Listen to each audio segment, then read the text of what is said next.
Welcome to another episode of B2B Startup Growth. I'm Shoa McHouse, and in this podcast, I aim to share with you wisdom from some of the smartest B2B startup leaders and professionals that I know.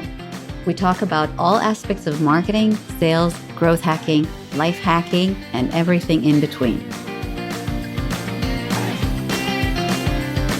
Hello, Rebecca. How are you? Good, thanks. How are you? Good afternoon. So happy to have you with me. So before we start, I'd like you to introduce yourself to the audience. Sure. I am a strategist at Penguin, and I also run my own B2B marketing consulting company called The Lean Marketer. And I work with companies large and small that need B2B marketing. Okay, and I'll also say that Rebecca is one of the smartest marketers that I've ever had the privilege of working with. And I love working with you, Rebecca. You probably know that. Thank you. Likewise. And also specifically, when I thought of who could I talk to about how to hire marketers for a B2B tech startup, I can't think of many people who would be wiser on this topic. So I'm so happy that you agreed to join me on this discussion. So thank you. Let's jump on it. So I thought the first question I'd ask you is, if you're a tech startup, and let's say you're past the stage where you have no idea what you're going to be selling. Okay, so you're already past product market fit. You have a product, you've sold it to a few people, a few clients. Let's say you're already a company. You're past that stage that you're just a couple of founders in a garage. So you're already at a stage where you've raised some money, and you've given the investors some promises of growth, and now you're putting together your first real marketing campaigns, marketing team, marketing activity to do customer acquisition. Where should you start with hiring? Okay. Well, you've given a very good set of initial conditions, and I still have to answer that it depends. What does it depend on? It depends on, first of all, how marketing oriented are the founders? Because if one or more of your founders has a good marketing sense, then you could probably get away with hiring somebody who's a little bit more earlier stage in their career, and they can be mentored by the founder potentially, or it can be like a cooperative activity between this new hire and the founder. If you've got founders who just really have no clue about marketing, that is, usually they have a clue about their product and engineering and all that good stuff, then you probably need to hire somebody who's got a lot more experience. Then the issue becomes, is somebody super experienced going to be even interested in coming to a tiny little startup at the beginning of their journey? And what type of, and by the way, it's not necessarily just because of salary consideration, but also budget. Like, what kind of budget can you offer them to work with? Will they be able to hire a team to work with them and use outsource agencies or freelancers or whatever to accomplish their marketing goals? So, you need to have a sense of what you're trying to accomplish with your company. Like, what are your goals for the coming 6 to 12 months? I would say at least 12 months, probably, because you're not going to hire somebody for 6 months. And you may need, in order to determine what those goals are, you might need to actually work with an experienced marketer, whether that's on an outsource basis or a person on your advisory board, or maybe somebody from one of your VCs that you really trust, somebody who has a sense, who's been through it before, to help you build that plan, or at least an initial sense of what you need. And that'll really determine who you need to hire. I love that. So you know what? I might even be able to offer some, help to somebody who is at that stage where they're trying to put together their, 12-month plan ahead. I've put together a resource which is an example of a marketing budget for startups that are at the stage of, let's say, something in the order of having a monthly budget of around $1 million for the year and up, meaning million to a few $1 million for a whole year of marketing and sales budget. if you're at that stage, if you are at that level of spending, I have a template for you that you can use. You can look it up in the B2B startupgrowth.com website. You can download it there, and that would give you like a checklist of the line items that you might need to hire for, spend on, and make sure that you cover if it's needed for achieving your goals, right? So the first line in that plan is the CMO. And that's one of the biggest questions. You touched on it a little bit. I want to ask you further. Let's say, and often I find that the companies, the founders are at the stage where they think, okay, now is this time to grow fast. And what we want to hire now at this stage, now we just got our round A of money. Let's say we just raised $10 million. Okay. Now we can hire this big shot CMO. Okay. This is what they often look for. By the way, if it's an Israeli startup, often they say, okay, now let's get big shot CMO that's been there, done that in the US, that's lives in the Silicon Valley or somewhere or in New York, and they've been there, they've done similar stuff already, and they'll come and build our marketing. How do you hire that kind of big shot? How do I hire, or do I recommend hiring? Okay, so both questions. When or do you recommend hiring that big shot? Look, at some point, If you do, for the cases that you do, how do you do it? Okay, so at some point you're going to need a big shot who can wow the analysts, who can speak at all the industry conferences, who can sit in on sales meetings and really tell the story and not look like somebody who's just earlier on in their career, or who's more of a backstage support type marketing person. Eventually you will need somebody like that. I will say that I've seen too many times startups rushing into hiring these big shot CMOs, and then they crash and burn, either because they're not given the budget that they need, or the rest of the management team doesn't really have any idea what the role of that person needs to be or should be. A lot of times these people, and I mean, I'm obviously generalizing because there are exceptions, but many times if the person qualifies as a big shot, then they're used to being a big shot. They're used to conducting the orchestra of the marketing.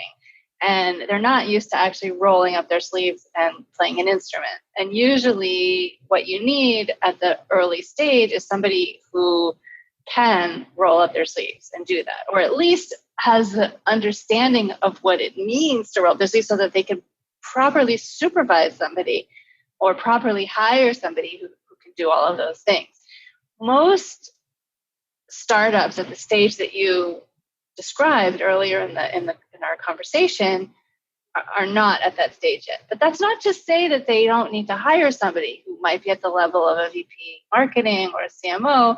They just need to clarify that person needs to also have hands-on abilities. Now, it's usually not somebody who's been managing a team of 30 people, right? That's usually not a good culture fit, or coming from a very, very large company. Unless it's somebody for whom this is, a huge personal passion of theirs. They might come in at the level of a co-founder, let's say. I think that's a really different story.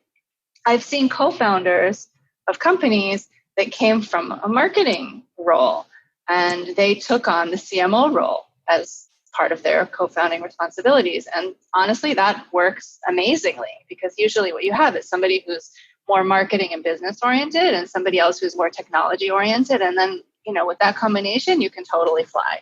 There's a lot of trust between the two partners, et cetera. But hiring in somebody like that at a fairly early stage, I would caution against it. So I loved what you said, because see, the most common situation in this regard that I meet is that, besides from the fact that if there's two co-founders, as you said, that complement each other this way, it is ideal. I agree with you. But if that's not the case, and in most cases that I meet, they come to us and there's the founding team is very technologically, with very strong technological background, and then they're looking for the marketer. And the common situation is this: they're looking for this ideal profile of a CMO that has, the right domain knowledge, the right experience with taking a company from their stage to the next stage, with the right connections, with the right industry leaders that they've already been, engaging with, blah, blah, blah. You have a whole list of perfect requirements of that person. Mm-hmm. And then they say, okay, that's what we want to hire. And it just takes forever and ever and ever to find such a person. And that the person is either that person doesn't exist, or right, could be, or they exist, but then to bring them in, it takes a lot. It means they've already done this and that. Now for them, to take on this job again would require either that you compensate them hugely, or either with equity, you have to sell yourself like as if they were an investor. It's sometimes more difficult to do that than to get a big investment, because you actually need to get the CMO to be bought into your potential, just like an investor. Right. So my recommendation more often than not, is that you don't start out with a big shot CMO. I think what we call the big shot CMO will come later as you scale more. And in the beginning, what you would want to do is start with people who know how to do the groundwork and consult with some people that are very experienced to make sure that you're shooting in the right directions. Right. So, I agree. I also think that you mentioned consulting with people. I mean, this can be on an informal basis, on a formal basis. It can even be formalized to the point where instead of hiring that big shot in-house, you invite them to be on your advisory board, let's say. Right. And there are many people who are highly qualified and who would be willing to spend, 10 to 15 hours a month, let's say, giving your company advice and opening doors and helping guide you along the way, but aren't going to be willing to spend, a couple hundred hours a month or more. Right. Since we know startup life is demanding. Right. So assuming you understand that you need somebody to manage digital marketing and to build your customer acquisition, the digital part of it, do you have any ideas of how effectively to screen for such a job and to make sure you got the right person? Well, first of all, I think you need to accept already at the beginning that digital marketing is something that's constantly changing. So you need somebody who, even if it seems like, they know everything, which is hard to find in the first place because there's lots of different channels and lots of different types of ways of going about generating leads through digital. But let's say they know everything that there is to know today. But you also need to make sure that it's somebody who is open to learning new techniques and who maybe will, who can learn and who can adjust as time goes on. Because even if they've done it all before, there's always something different, or there's always a different challenge. It's more of a question of how they solve a mystery, how they get to the bottom of what's working or what's not working, and not necessarily, I've run this amazing campaign on Quora before, or whatever. Fill in blank here. Run this amazing campaign on Facebook. I mean, okay. It's totally possible to run an amazing campaign on Facebook or LinkedIn and still not do a great job for a particular company.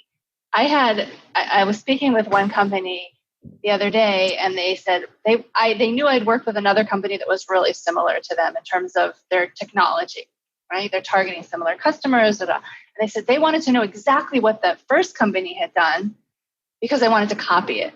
And I said, well, first of all, I don't necessarily want to share every detail, but second of all, even if I did, who's to say that it's going to work for you? And then when I learned a little bit more about the stage that the company is at and the fact that they had certain amazing customers that were willing to give testimonials, which this first company didn't have at the time when they started marketing, I said, well, we should actually work with that and do a completely different strategy. And also they're very vertically oriented. The first one was very general and they target lots of different vertical markets. So, I mean, there's always differences.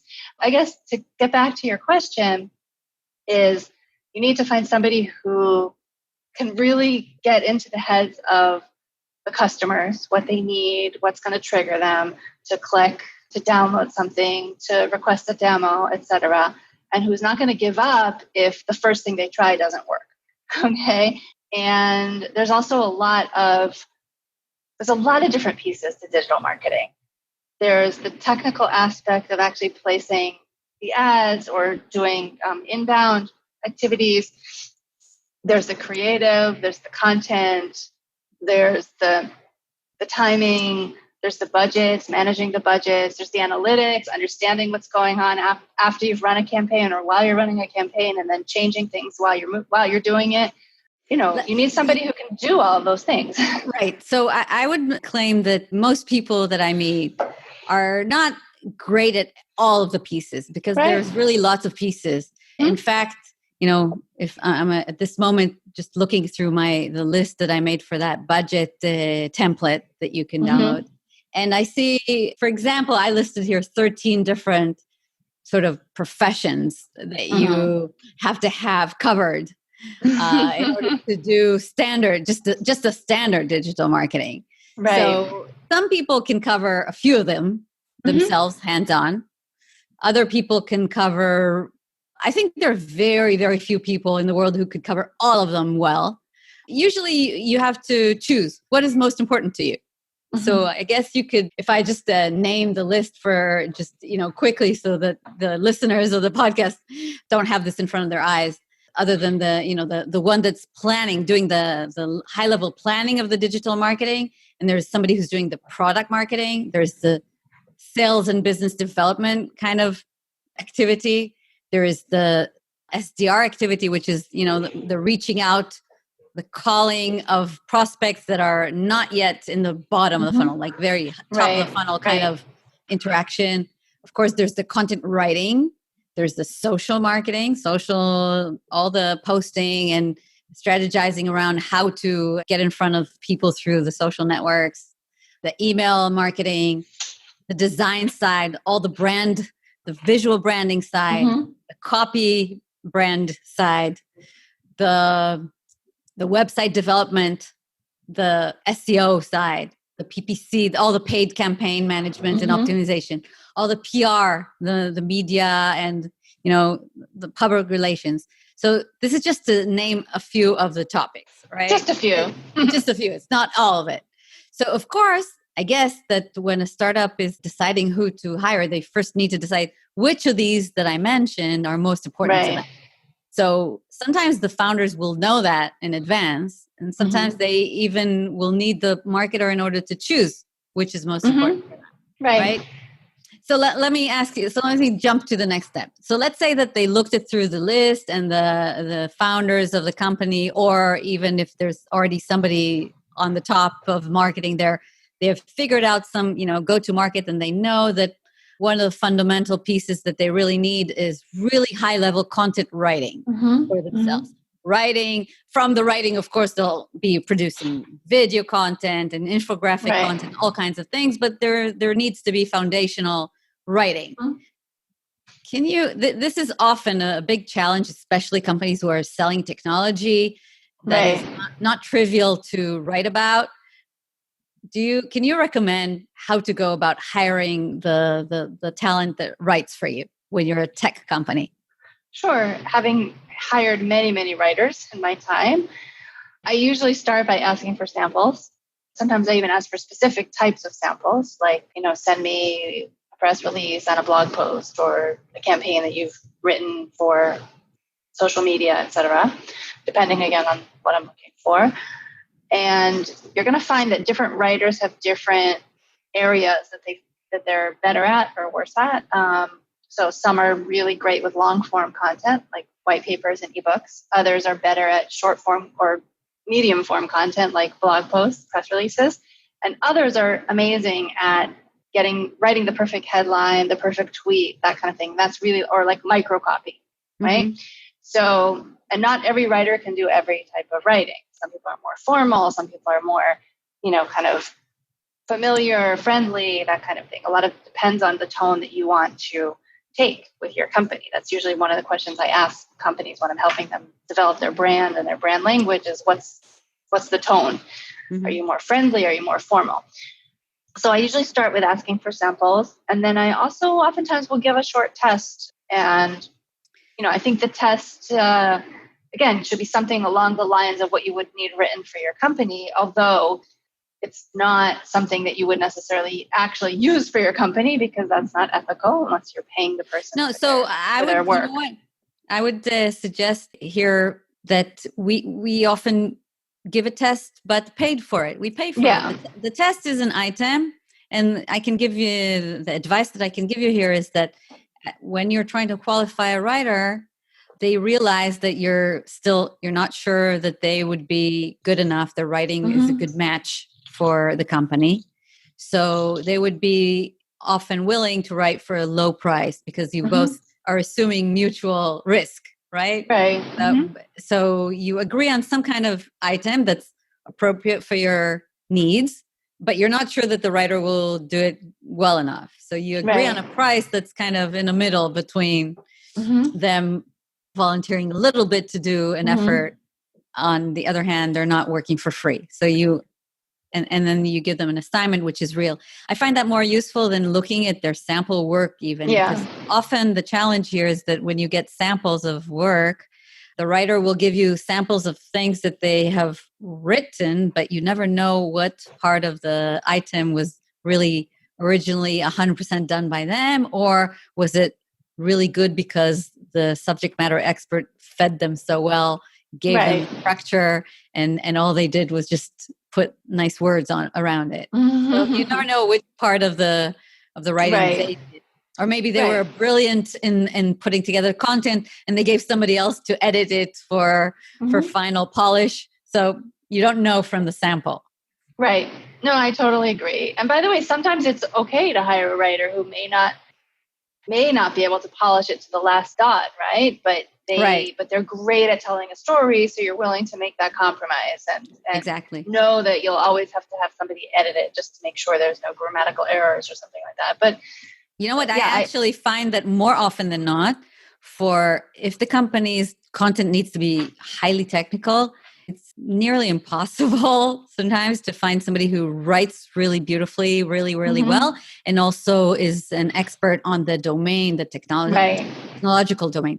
So what is often needed is a team of a few people that are putting together the content, which one part, brings the expertise, the domain expertise, and another part brings the writing expertise. Yeah, I totally agree. Okay. That is a big challenge. And yes, it's, do you have any specific places where you go and seek writers online? I'm always looking for writers. I mean, everywhere. So I've found that some journalists will also do marketing writing on the side. I mean, it's much more lucrative for them to write for a company than to write for a publication. So if I really love somebody's writing and they're in a domain that I know is a good fit, then I might reach out to them. Yeah, I love that advice. I find that really useful. Yeah. I also love to hire people who've studied journalism because usually that means that they have learned that writing is not necessarily about the perfect word, but it's about churning out the content on a deadline and that you can always rewrite and edit it after that. So I do find that people who are trained in journalism are most often, not always, but I guess very often they're good hires for me. I love that advice. The deadline thing often is overlooked, and I agree with you that is so critical for success of marketing campaigns. Yeah. So much more important to get it done than to get it perfect. Right. And I think that a lot of times somebody who's coming more from, let's say, the creative side may be used to spending a lot of time on really perfecting the content. And again, sometimes it calls for that. Sometimes the project calls for that, but most of the time in marketing, it doesn't. And look, I do a lot of writing myself. And sometimes I'll just say, okay, I've just got to get this out onto the page. And I'll just sort of spill it onto the page. And then I set it aside for a few hours or even a day or two. And usually when I come back to it, I'm like, oh, I have to read this horrible thing I wrote. And then I read it and I'm like, you know what? It's not really that bad. And then I take the raw material that I put out there on the page and I can rearrange it and edit it. And in the end, you get something that's really great. But if I hadn't just forced myself to start typing, it would have never gotten written. So I think we need to find that capability in the people we hire that they're willing to not be perfect. I think that that's an important aspect. Right. But just as important is also people that would be aware of what is the minimal quality level that you can't release Of below. course. Right. Of course. I'm not saying, you want to hire a fourth grader and use their material. Of course. Yeah. And that is always that's always really a really interesting and important challenge, how to balance between the quality and the pace of engaging with your audience. Mm-hmm. I do think, by the way, coming back to your question about where to hire, there's also a lot of groups of freelance writers, whether it's in your area regionally, geographically, or even outside, because writing can be done from anywhere. You can find them on LinkedIn, on Facebook. And again, you need to find a writer who, if somebody's, let's say, posted like, oh, I'm looking for new clients, the first thing I'll do is ask them, okay, well, what types of clients? Because sometimes you'd be surprised. You find, I'm an academic editor. Okay, well, that's not really relevant for what I'm looking for. But sometimes you find good people that way. Okay, good. Let's assume that the core of your marketing team includes somebody who's taking care of the digital marketing and the content. And now you also need to cover, to some extent, like most startups do need today, some extent managing some paid advertising, managing SEO, managing events. Those are types of efforts that more often than not in a startup don't require a full-time person.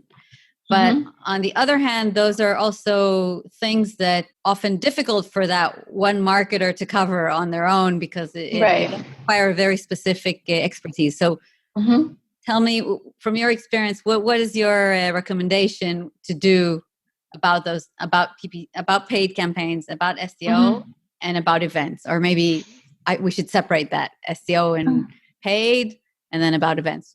I was going to I would say that paid campaigns and SEO, I would actually put that under digital marketing and customer acquisition. Whether or not the person you've hired has the capability or the time to manage that hands-on is a question. Most often, I see those types of activities outsourced simply because they do require, first of all, PPC, paid campaigns, really requires you to be on it all the time and monitoring it and tweaking it and that kind of thing. And for somebody who's got a lot of different responsibilities, a lot of times it can be too much, but not necessarily. And then on SEO, it's something also that's just changing so much that it's hard to stay on top of exactly what Google is doing these days, or algorithms and that kind of thing. So a lot of times those types of activities are outsourced. But again, not always. I mean, I've seen it in both directions. A lot of it just depends on how many hours in the day your digital marketer has to devote to it, as well as whether they have the expertise to do it and to do it well. So do you have any advice to people who are not sure how much they should put on paid campaigns at this stage of their startup? Okay, let's say that they're a company, they just raised around their A round, and they're not sure, should we do paid or should we not do paid? To what extent should we do it? Do you have any advice on how to decide on that? Well, it all depends on what type of company you are and how much your product costs, what's the your ideal customer looks like where are they online? Where is it going to be easy for you to find them online, or is it going to be a huge challenge? And how much are you willing to spend per opportunity? Like basically, what's your cost of acquisition for each customer? And you won't necessarily know if paid campaigns are going to be good value for you until you try it. I'm a big proponent of paid campaigns, and I think you can learn a lot from them in terms of which of your calls to action are most compelling, what are the messages that are most compelling, that kind of thing. So that's more of kind of like a marketing testing phase. Right. But I also think that beyond that, it helps you to scale up your efforts. Right. So if you have the budget to do it, I would say I would say go for it. But on the other hand, if you find that it's not working, or let's say you don't have the infrastructure in place to even deal with the leads that are coming in, which I've also seen, by the way. I've seen great digital marketers that bring in leads and then the SDRs don't really know what to do with them, or they don't have, they're not reaching out to them quickly enough so that the leads get stale by the time somebody reaches them, let's say, or they didn't put into a process of nurturing for the leads afterwards. So, I mean, there's a lot of different pieces to running a paid campaign versus an organic campaign, let's say, just general inbound marketing, inbound content-based inbound marketing. So do I think it's valuable for a startup? Yeah, I do. I think it's really valuable. I think that it needs to be done in a measured way, where you're keeping track of what you're doing, what's your goal for the campaign, did you achieve the goal, why or why not, and then take it from there. And if you see that it's working and your cost of acquisition is reasonable in relation to the price of your product, let's say, how much revenue it's going to generate, then double down, triple down. If it's not, then try something else. Yeah. Well, I would just add to that significant investment in paid digital marketing, paid media, used to be something that you would consider doing if you couldn't get the free traffic or the free leads, free being not really free, but free of organic. As of today, beginning of 2020, the reality of the changes in the social networks, mainly, LinkedIn and Twitter and Facebook, is that if you don't pay something for your content to be shown, it will be shown only to very, very limited number of people. So to a minimal level, you today, unfortunately, have to do paid. Okay. So I would add, but that doesn't mean that the limited doesn't require necessarily, a whole person specializing in it. Of course, it can be minor that your digital marketer takes care of. But if you need to do more extensive work on paid, then you would need a person to be really focused on it. Yes, I agree. And what do you say about events? I mean, I think events are really, they're a cornerstone of B2B. I think that even though they've fallen out of fashion a little bit, there's usually one or two key events for each industry. Of course, your challenge is to figure out which of the events those are. And there's something really powerful in meeting people face to face in an environment where you can demonstrate your product, where they can potentially meet with other customers who are already using it.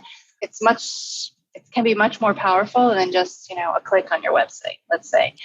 So I'm also a big proponent of events, but of course, events done right, you need to plan for them. It's not just a question of showing up and setting up your pop-up booth and hoping people will come. It's reaching out to people beforehand. It's doing the right type of paid campaigns before, during, and after the event, setting up your nurturing and your follow-up after the event, making sure to have a compelling offer while you're there so that people will actually come and meet you. So would you recommend to hire somebody who takes care of events solely? Well, no. I guess the answer is it depends on the capacity and the amount of events that you're doing yearly. But usually, you would need a lot of events to warrant dedicating a full-time person to that. Right. If you only do it, we have 2 big events a year, would you recommend that somebody external will be hired to manage that? Or do you recommend that if you're doing manages it? If you're doing a traditional startup type 10 by 10 booth or kiosk in the Israel Export Institute or whatever, then you definitely don't need somebody to manage that for you. What you do need, though, is to get your office manager or admin on board to handle all the logistical aspects. And if you don't have that, then maybe you do need somebody outside. But I do think there's a lot of marketing aspects that need to be handled either by your marketing team, or if your team is too swamped, then you can outsource aspects of it, maybe building up the strategy for the event, helping do outreach before or during the event. I usually, if I'm not working with a PR, if the startup, let's say, doesn't have a PR company, and there's going to be a lot of journalists and analysts at the event, then I would recommend hiring at least somebody on a freelance basis to make sure that every single one of those journalists and analysts knows that your company is going to be there, tries to set up meetings for you. Meetings with potential customers is also really crucial. So. That is a golden tip, Rebecca. I know that I've noticed a lot of companies who overlook this. So this is really important. Okay. If you're making such an effort to go to an event, then you might as well make the most out of it. So I think, Rebecca, we're kind of running out of time, although I'm sure that you could go on and tell us more such valuable tips. I really appreciate your inputs so far. And to close this session, I'd like to ask you my closing question that I ask all of my interviewees. And that is, if you're reflecting back on some of the best CMOs or CROs that you've seen so far, can you point out any specific practice or characteristic that they have, which is a major key for their success? Not necessarily on the topic that we discussed today. Okay. Let me think for a second. I think that because marketing is such a multifaceted discipline, and also one that many people think they understand even if they don't, one of the most important aspects or characteristics of a really good CMO is the ability to prioritize. Because if you're dealing with all of the different, 13 different areas that you mentioned, and it wasn't even necessarily complete, you're not going to be able to do all of them at once. You need to figure out which are the ones that are most important. You need to plan. You need to follow through on the plan. And you also need a certain amount of flexibility because things do change. So, but if you are going to be constantly changing things all the time, then you're never going to be able to accomplish the 1, 2, or 3, let's say the top 3 things that you've set your mind to, which I think is really, really important. So I would say the ability to prioritize. There are other aspects, of course, that are extremely important, like communication, creativity, listening. There's a lot of other things, but I would say if I had to choose one, I would say the ability to prioritize. Okay. So all you CMOs out there listening, take Rebecca's word for it. Every morning, first think of your priorities and then run for the day. Exactly. So, Rebecca, it's been a pleasure. Thank you so much. And I'm sure we'll be doing some more of these in the future together. I hope so. Thank you, Shoham. Thank you for inviting me. This was really enjoyable. Thank you. See you. Bye-bye. Bye. You've been listening to the B2B Startup Growth Podcast, bringing you the latest wisdom on marketing, sales, growth hacking, and life as a startup leader. I'm your host, Shoham Eckhaus, and if there's a particular topic that you'd like me to cover soon, please reach out to me on b2bstartupgrowth.com and let me know.